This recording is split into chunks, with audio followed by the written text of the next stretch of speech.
तो sir apart from this corruption से related और भी कुछ केसेस होंगे जो आप हमें ज़रूर बताना चाहेंगे, तो उसके बारे में आप कुछ बताएं तो। ऐसा है, मैंने जैसे कि बोला कि मैं 2 बार defence services officers institute sector 36 Chandigarh का वाइस चेयरमैन इलेक्ट हुआ। और उस टाइम जब मैं दूसरी बार इलेक्ट हुआ, एक केटरिंग का कॉन्ट्रैक्ट होना था। केटरिंग का कॉन्ट्रैक्ट में टेंडर कॉल किए गए और इन टेंडरों के अंदर जो टेंडर के टर्म्स एंड कंडीशन फुलफिल नहीं करता उसका टेंडर रिजेक्ट होता है ना। DSOI चंडीगढ़ जो है वो हेडक्वार्टर वेस्टर्न कमांड चंदी बंदर कंट्रोल करता है, फाइनेंस वगैरह उनके पास। उन्होंने ही अपना बोर्ड बनाया और जिसको सही तरीके से जाना चाहिए वो नहीं किया। उन्होंने दूसरे जिसको वो देना चाहते थे उसके टेंडर की तो एक मसला था कि टेंडर किया, कॉल किया, बट एक्चुअली ऑन ग्राउंड कुछ और था। वो देना किसी और को चाहते थे, तो ना कि टेंडर के हिसाब से। तो वो फाइल इसी थी कि वो डिले करते उन्होंने अगले का नाम रिकमेंड करके मेरे पास भेज दिया। जब मैंने वेंट थ्रू द फाइल, जब मैंने फाइल देखा, टेंडर की कोई टर्म्स एंड कंडीशन थी कि इतना उस इंसान का टर्नओवर होना चाहिए, उसकी फर्म रजिस्टर होनी चाहिए और उसकी बैलेंस शीट होनी चाहिए, ऐसा कुछ भी नहीं था। जब ये दिया तो मैंने नतीजा कि मेरी जब वो नोटिंग आई मेरे पास, मैंने लिखा नॉट रिकमेंडेड। नॉट रिकमेंडेड कहने से हिसाब बड़ा सीधा हुआ कि उन्होंने टेंडर तो सही जगह पे चला गया, लेकिन वेस्टर्न कमांड ने मेरे खिलाफ चलना शुरू किया। जब उन्होंने मेरे खिलाफ चलना शुरू किया, ये मेरे को पहली बार वो होगा, मैं और मेरी पूरी मैनेजमेंट रिजाइन कर गई। मैंने कहा मैंने करप्शन का आपका हाथ नहीं मिलाना, अगर आप करप्शन इसी के चलेगा, I am not party to it. And not only that, मैं आई एम मोस्ट ग्रेटफुल जो मेरे साथ के बाकी ऑफिसर्स मेंबर्स थे, मेरे executive, everybody, all of them resigned. ये एक पहला मौका था जिसके अंदर ये पता चला कि भाई आप करप्शन कर, हम आपके साथ नहीं देंगे। इलेक्शन ख़त्म हो गई, दोबारा कोई और टीम आ गई। एक बार मैं वैसे गया तो वहाँ मैंने देखा कि उन्होंने काफ़ी रेनोवेशन वगैरह करवाई थी। और जब लोग, क्योंकि लोग अभी मेरे को जानते थे, पहचानते थे, कुछ लोग मेरे पास आए, मेरे को बोला कि साहब यहाँ तो बहुत गदर है, रेनोवेशन तो नहीं लगा, पैसा खाया गया। मैंने एक RTI मूव की। मैंने कहा ये गलत हो सकता है, ये ऐसे ही बोल रहे होंगे, तो best is that let the information come through an RTI।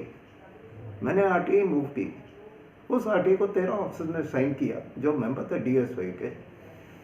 Western command बजाय हमें इंफॉर्मेशन देने के, उन्होंने जवाब यह दिया कि we are not covered under the RTI act. मैंने वो केस आगे करना पड़ा। फाइनली मेरे को CIC के पास दिल्ली आना पड़ा। दिल्ली आके तो जब CIC के सामने mister ML Sharma was the CIC, तो उसके सामने जब मैंने केस प्रेजेंट किया तो दूसरी तरफ तो वो भी आए थे। CIC ने 2 चीज़ें बोली।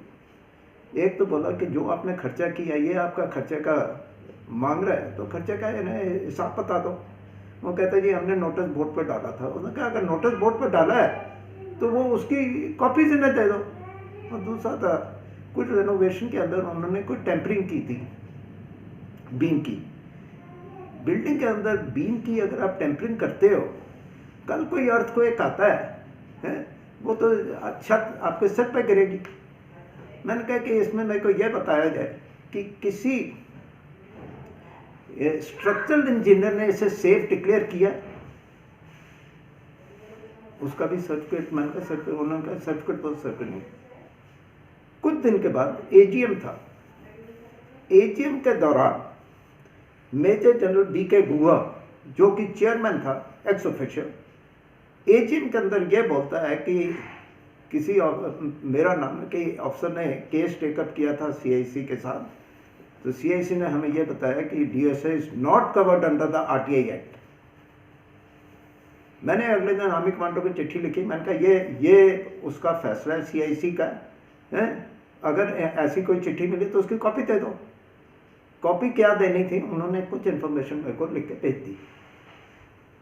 मेरे को पता था क्या क्या काम हुआ। खैर मैं उसके पीछे पड़ा रहा और नतीजा ये हुआ कि मेरे को ये बड़ा कोई इन्फॉर्मेशन मोर मिली। मैंने कहा भाई एक इंक्वायरी ऑर्डर करो defence services regulation DSR para 358 के नीचे, उसके अंदर इंक्वायरी होती है, उसमें सिविल पुलिस भी साथ में लगा के इंक्वायरी।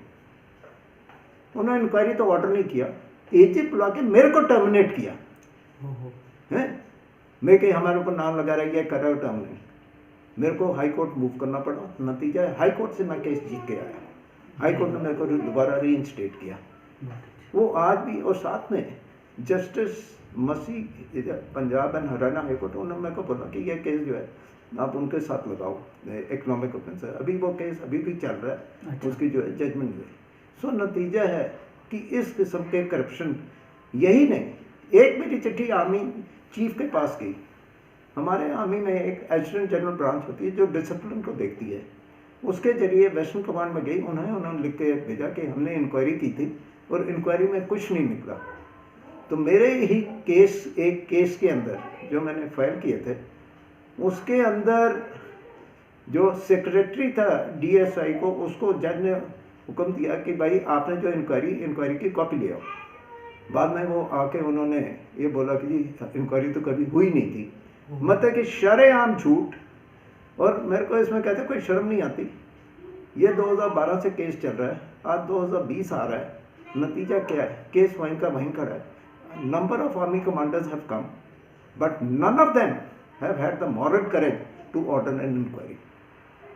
हम कहते हैं फौज, मैं फौज क्योंकि मेरा पूरा खानदान फौज है। मेरे को दुख होता है कि आज जब मैं इस किस्म के फौजियों को देखता हूँ कि इतने बड़े बड़े ओहदे वाले जो हैं, अगर वो पैसा खा के चोरी करके ले जाएं, बड़ी शर्म की बात है। मेरे को कहने में कोई शर्म नहीं, मेरे को जहाँ मर्जी ले जाए मैं बोलने को तैयार हूँ। तो ये है मतलब कि इस किस्म के मैं केसेस आज भी लड़ रहा हूँ। चंडीगढ़ में जैसे मैंने पहले ही बताया, वेलफेयर एसोसिएशन का मैं प्रेसिडेंट हूँ और म्यूनसिपल कॉरपोरेशन चंडीगढ़ ने 45 पार्क मेरे हवाले किए हैं मैनेजमेंट के लिए। 45 पार्क मैनेज, उन्हें जब ये पता है, और मैं ना करते 4-5 बार मैं सेक्टर वार्ड कमेटी के लिए म्यूनसिपल कॉर्पोरेशन गवर्नर से नॉमिनेट हुआ।